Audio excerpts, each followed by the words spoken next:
Hello everyone. কাল আমরা সকাল সকাল বেরিয়ে পড়েছিলাম একটা নতুন যাত্রায়। আমি, মা, বাবা এবং আমরা সপরিবারে। এবং আমাদের ঝাড়গ্রামের এই রাস্তাটা কিন্তু একটা দারুণ সুন্দর দৃশ্য দেয়।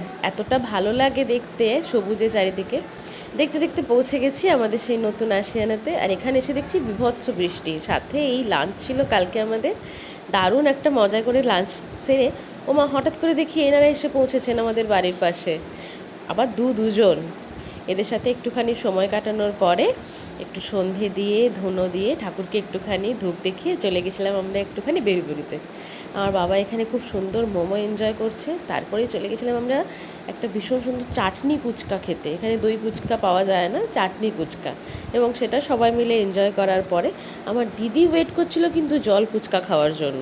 ও আবার চাটনি ফুচকাটা ঠিক পছন্দ করে না। ও বাবা, দেখি এখানে অরুণের আইসক্রিম পাওয়া যাচ্ছে, আর সেটা দেখে কি আর দাঁড়ানো যায় বলো। ব্যাস, সবাই মিলে চলে গেলাম অরুণের আইসক্রিম খেতে। সবাই চারজনের মতো হচ্ছে আইসক্রিম আমরা বেছে নিয়েছিলাম। সত্যি কথা, আইসক্রিমগুলো দাম যেরকম কম সেরকম খেতেও খুব সুন্দর।